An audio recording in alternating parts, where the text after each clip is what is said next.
Ghetto culture. I don't think y'all know how important the ghetto black woman is. Black women that can be authentically themselves without worrying about if they're gonna be naysayed or if they're gonna be critiqued overly like that is so cunty. Like, that's the definition of it. Like, you're gonna wear long hair, long nails, mad gaudy makeup, gaudy jewelry, and you know they're gonna call you and you're still gonna do it. That's like, it's something so authentically beautiful, something so unique of black women being ghetto, because ghetto just means you're a unique black woman. Something so crazy to them that you would ever step out of their respectability politics and be more of yourself. Like, to them, it's just like, how dare you? Ghetto fabulous is back in, so don't be afraid to be a little bit of that. We need to bring back being ghetto. Because in my many years of being a black girl, being palatable does absolutely nothing for you. And the more I get older, the more I realize it's okay to be crazy. It's okay to raise your tone. If I'm the ghetto, angry, crazy black girl that always has an issue with everything, so be it. That's me. I love that. Because one thing that I'm getting less and less patience for as I'm getting older is being someone's little rag that they can literally push around, or being someone's doormat, or shrinking myself to make other people comfortable. No, I'm not doing that anymore. If I make you uncomfortable, then so be it. But I refuse. I actually refuse to be that black girl that people are gonna be like, yeah, you know what? I love Christy. She's always gonna agree. Like, she just gets it. Over my dead body will I be that black girl that you can refer to as, but my black friend, no.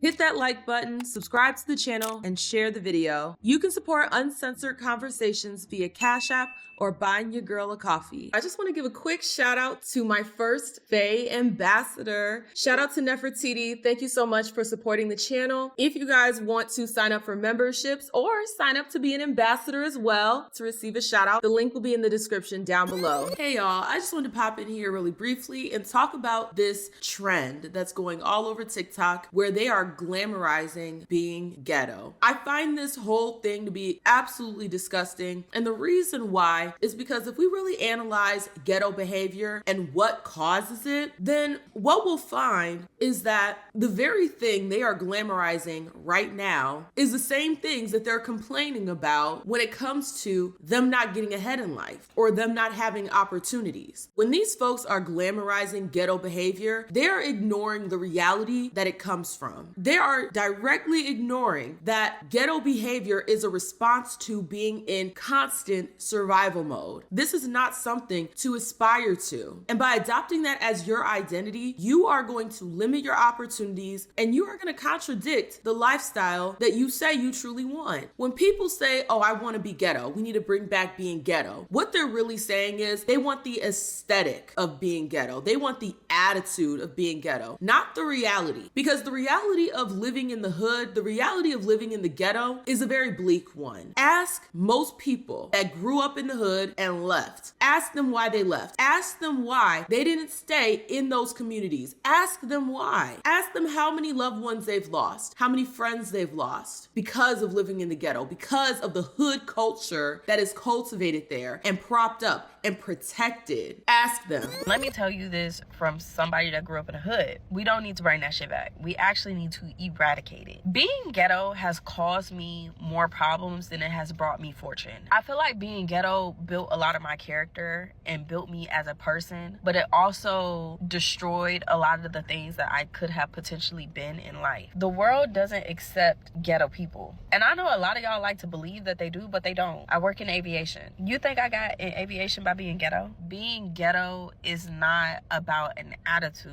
It's not something you pick up, put down. It's a lifestyle. There are so many things that I had to unlearn because it was normalized when I was growing up. But in the real world, that shit is not normal. When somebody used to upset me, and I used to have this real bad on here, especially when people used to talk crazy to me in the comments, baby, I was getting right with your ass immediately. Fuck is you talking about? I had to understand that that's not normal. Being ghetto is because you lack control of your emotions, you lack control of your environment, you lack control of your surroundings, you lack control of who you can and can't be around, you lack control of your life. And a lot of those people result in ghetto-ness simply because that's all that they have. They barely be having a damn education. They barely be having a way to survive. So all they have is respectability politics. You have to unlearn a lot of that stuff. And I feel like a lot of people who are from the suburbs or people who have never actually been in the hood, they fantasize about it because from the outside looking in, y'all feel like all these people are getting respected. When in actuality, a lot of these people have to fight for their respect. Like, my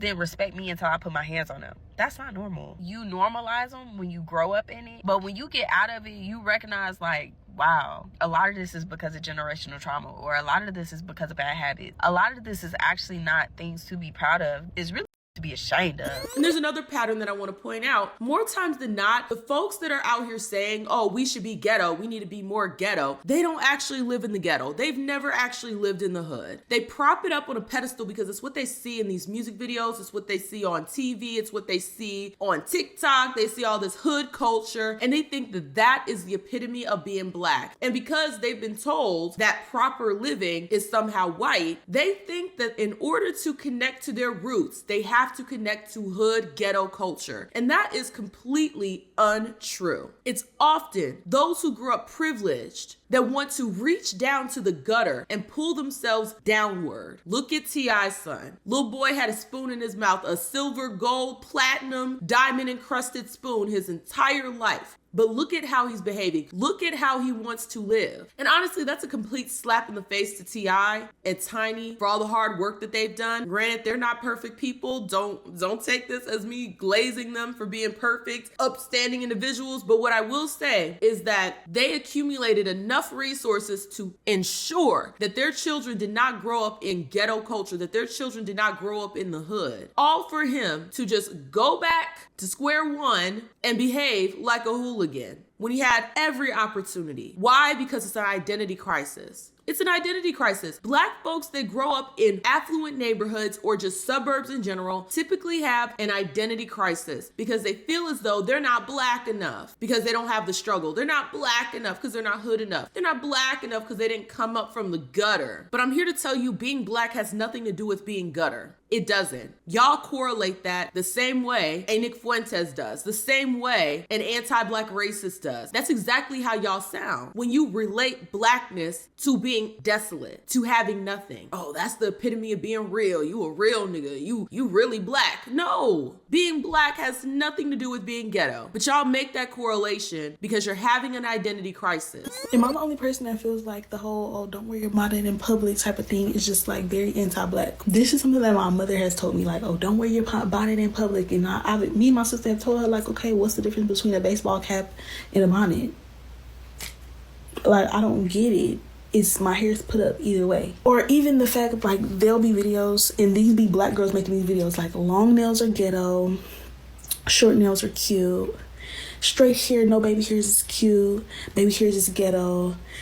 And it just seems so anti-black. Because what y'all saying is all the stuff that the white girls make trendy is what's cute. Like, and it's so weird because, like, even the whole Lululemon thing, they be supporting businesses that don't even want y'all supporting them. Like, oh yeah, like wearing this is cute and getting y'all Stanleys and y'all lemons with y'all short almond, which almond nails are actually very ugly to me, but whatever.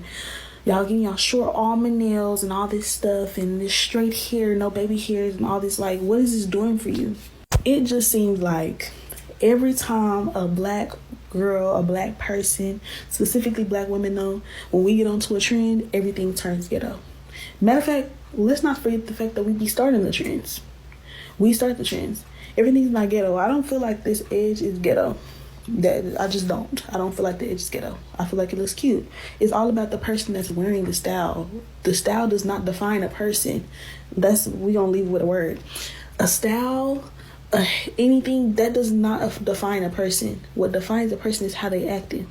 Now, if I walk in a store and I'm like, bitch, where the fuck is the okay, now you probably she acting ghetto. The phone, excuse me. I'm very nice. Like, I have manners. I was raised in the South. I know how to speak to adults. Yes, ma'am. No, ma'am. Yes, sir. No, sir. Like, to judge somebody off of a hairstyle and stuff like that is honestly crazy. And the fact, like I said, it be black girls making these think pieces on what's ghetto and what's not ghetto. And then you'll go to their page and they look so out of their body, and I'm not saying no name, but they be looking so outside of their body, like, you saying this is anti this, anti that. You look like you don't love yourself. You look like you're trying your hardest to make sure you don't fit any type of thing that goes with being a black girl. And I feel sad for you. Now, everybody don't have to have a wig. Everybody don't have to have edges. Everybody don't have to have lashes. But when you a girl, a black girl, trying to judge the people that do have that, and you look like you wish your name was Ashley, it gives self-hate. And that's why I'm saying, I'm just in it right there. It's just giving anti-black. And I do want to address this argument of, well, what I'm wearing doesn't define who I am. Okay, so if you saw a white man walking down the street in a Klan hat, are you telling me that you're not going to make an assumption about that man's character? If you see a man walking down the street and he has a big old swastika on his forehead, you're not going to make an assumption about their character. If you do not want to be labeled as something, then maybe you shouldn't dress as that. And I want to refer you guys to the very well quoted, very well documented, very well celebrated joke by Dave Chappelle. If I am wearing a cop uniform and I am walking down the street and somebody runs up to me and says, "Hey, police officer, this guy tried to rob me. Can you please help?" And I stop them and I'm like, hey. Just because I'm dressed this way does not mean that I'm a police officer. You can see how that's very confusing. Why would you want to dress in a way that puts you in that box? Let me walk outside with my booty hole hanging out, and then when someone approaches me asking if I'm a lady of the night, I'm gonna get upset with them. Why would you think that? Just because I'm dressed as... No. If you're dressed like a streetwalker, then you can't be surprised if people treat you like a streetwalker. So this whole idea of I wear all this stuff, that doesn't mean I'm ghetto. Well, then why are you adorning yourself like a ghetto person? Why are you adorning yourself in a way that would align you with ghetto culture if you're not ghetto? So it's not just how someone behaves. It's also how you present yourself. If you dress like a stripper, people will perceive you as a stripper. If you dress like a police officer, people will perceive you as a police officer. If you dress like you're in the Klan, people are going to assume you're in the Klan. And your ghetto hood rat adornments are not the exception to the rule. You know what I was thinking? Why is ugly, ratchet, ghetto behavior, why is it praised? Why is it like when other women do it? What I mean is the Cardi B's of the world. Whether you're Latina, whether you're Asian, whether you're white, whether you're Middle Eastern. Why is ghetto behavior, why is unclassy behavior praised or none? But yet when there's a black woman like that, you know, she gets called all types of names. You know what I'm saying? And a lot of times lighter skin complexion women get away with this. But as soon as a dark skinned black woman, they gonna run her ass through the mud. And I see this a lot, but nobody ever says anything about it. Nobody never picks up on it. You know? You got Cardi B eating crab legs with juice flowing all down her chin, smacking and all types of slurping and stuff like that. And everybody all in the comments like, "Oh my God, Cardi B, she just like us. She's just like us. She's so funny. She's so this." But I don't think the comments would be like that if it was a dark-skinned black woman. And it's so crazy because I seen this shit has been sliding for years. You know what I'm saying? It's just so crazy how people pick and choose who they want to rock with and who they allow to get away with disrespect, as long as they're, you know, pretty or lighter skin or not a black woman. Just don't let it be a black woman. It's all right. I don't understand this desire to behave poorly. You will have folks out here saying, "Oh, well, you guys like it when white girls act ghetto. You guys like it when Latino girls act ghetto. You like it when Asians act ghetto. But for some reason, when it's a black woman, y'all don't like it." First of all, why are you aspiring to behave in a poor manner? Full stop. Like, why is it the goal to behave poorly? And then you point to other people. Well, see, they're getting away with it. Why do you want to get away with bad behavior? And it's actually actually far from the truth. When you see little white girls behaving ghetto, behaving in the very same way that y'all are saying you want to behave, understand their community clowns them. I reacted to this clip a while ago of these two white chicks just behaving like Pookeishas, and the comment section on Twitter for that video was a bunch of white folks saying, oh my God, I hate white girls that act this way. I hate ghetto white girls. Ghetto white girls like this are so embarrassing. They were getting ate up in the comment section for behaving that way. It is only your perception that that behavior somehow flies because they're not black, because they're not dark skinned, because of whatever other attribute you want to ascribe to them as the reason why they're getting away with it. The truth of the matter is they don't get away with it. Even a Cardi B, people clown her all the time for being ghetto, but you want to know who does praise her for being ghetto? Black women. Black women are the ones who praise her. The very same people that you say can't get away with that behavior are the ones propping up the light-skinned, white, Latina, everything but who they are, behaving that way. Y'all are the ones who prop them up and praise them. Get a clue. You created the problem and you prop it up. I'm probably gonna sound like an Uncle Tom for this, but I don't like being around black people that act like an exaggerated stereotype of themselves. It's one thing if we go out and then listen to ratchet music or do something little like that, but it gets serious to a point when I can't bring you nowhere, and then you just want to act rowdy and you want to yell at people and you just want to get into a fight just because somebody stared at you. If you think that having a bad attitude is cute, or if you think that being ghetto is cool, then I just cannot be friends with you, because you can't carry yourself like that in the real world. And if you want to have a bad attitude and act big and bad all the time, then you probably gonna meet your match and somebody is gonna put you in your place and they don't got nothing to lose. I feel like the only people that think that being ghetto and being ignorant is cute are people that are immature or just kids. Like, if you think that Baddies is a funny show to watch, then I'm just gonna assume that you're under 20 years old or you're just immature. It's not even really just about pleasing white people or acting whitewashed. It's just having decorum. Like, you miss out on opportunities, especially money opportunities, when you act ignorant and you don't know how to control yourself. I aspire to be a rich auntie, so I need people that's gonna act accordingly around me and want the same thing that I want. Not even just with black people. Like, I don't care what race you are. If you act ghetto or if you don't know how to carry yourself, I don't want to be around you. We allow our hooligans to lead the culture. Of course, if you are a person with a culture and you want to align yourself with it, then you're going to go out of your way to do things to adorn yourself in a way that aligns with your said culture. The problem is we let our degenerates define the culture, be the face of the culture. Even when we have folks that are in high positions like a Jasmine Crockett, she puts on this whole sister girl act. I ain't going.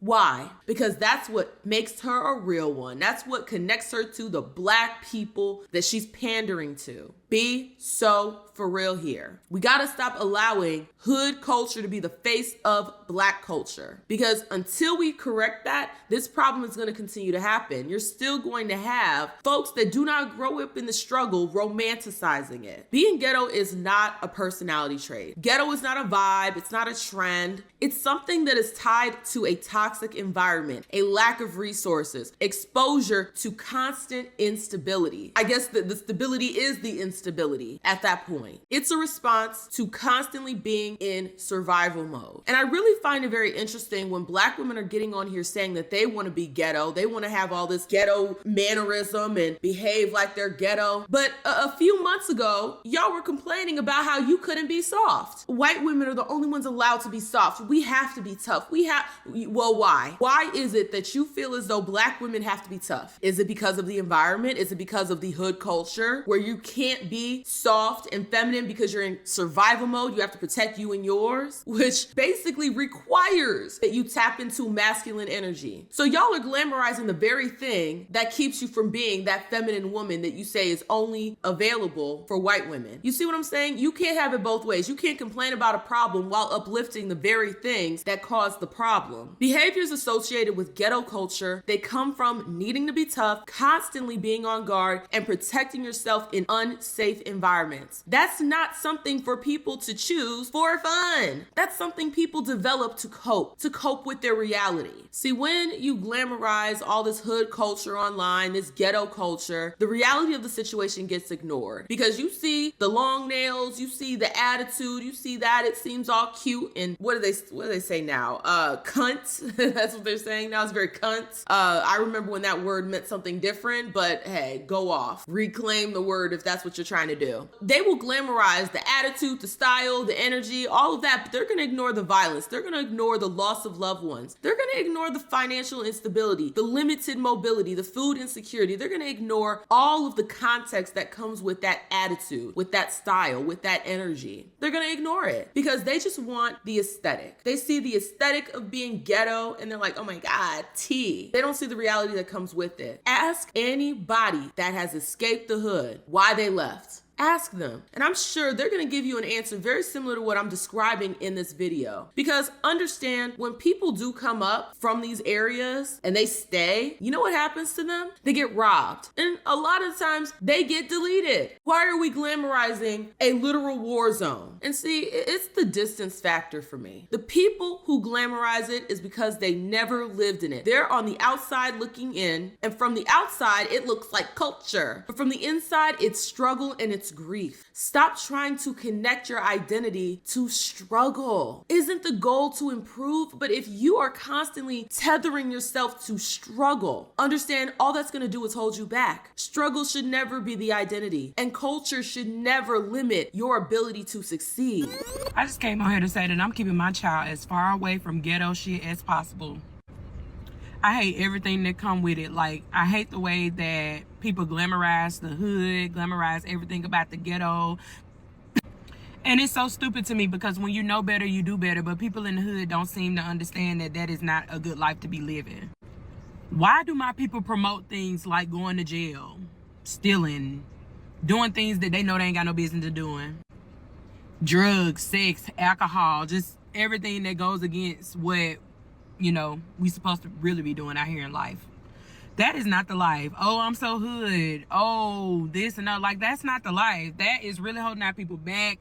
I'm tired of it. If you got ghetto kids, they cannot hang around my child because no way, Jose. Mm-mm. And there are long-term consequences for adopting these mannerisms, this way of dress, this way of carrying yourself. You're going to lose out on opportunities. It's going to affect how you are perceived, and you are going to close doors professionally as well as socially. And whether or not you want to say, oh, that's not fair, oh, that's not fair, guess what? It's reality. That is the reality of the situation. If you want to succeed in life outside of being a minstrel show, then you got to get your act together. You got to clean yourself up. And the part that really irritates me is that you can be a functioning adult within society and still hold on to your blackity black essence. There are plenty of wonderful black people out here doing their thing, and they are still representing in a positive way. They are. They're still pushing the needle forward to normalize your natural hair in the workplace. Obviously kept up, right? We're not talking about that heifer from the news where she just threw her hair up in a lazy ponytail and it looked a damn mess. No, but actually representing natural hair in a positive light. Actually representing our way of dressing in a positive light. Our way of carrying ourselves in a positive light. That confidence. But no, we want to gravitate towards the hood culture because that's the real stuff. That's the real blackity black stuff. The folks that actually do get ahead in life, the blackity black folks that get ahead in life, they understand that you have to be able to adjust how you communicate. You have to be able to adjust how you present yourself in different spaces. We call this code switching. We should know. We should know this. But if you are identifying yourself with hood culture and you say you want to bring all that hood mannerism into every space that you go into, those doors are going to slam in your face and you're going to get looked at as a clown, and rightfully so. Society rewards keeping your composure, strong communication skills, adaptability. It doesn't reward chaos, aggression, lack of control. It doesn't reward that. You get looked at as a clown, and then people can't wait until you leave. You turn yourself into a pariah when you behave this way. You stick out like a sore thumb. You're an eyesore in places where people want to go for peace and to enjoy their prosperity. You stick out like a sore thumb. This social media conversation, it's irritating to me. Y'all really get up here on TikTok, Instagram, YouTube, you name it, okay? You name it. Y'all get up here and you glorify the very thing that keeps us at the bottom. You glorify the very thing that causes loved ones to grieve other loved ones. You hype it up. Why? Because you are detached from it. You don't actually have to experience it. That's the reason why you're hyping hyping it up. You want the face of it without the baggage that comes with it. And what a slap in the face to those who actually live in that struggle. And you're over here hyping it up from your ivory tower, from your condo apartment, from your place of privilege, as they like to say. How dare you? Over here hyping up something that causes so much grief for a lot of folks. A lot of Black folks that you are so pro-Black about.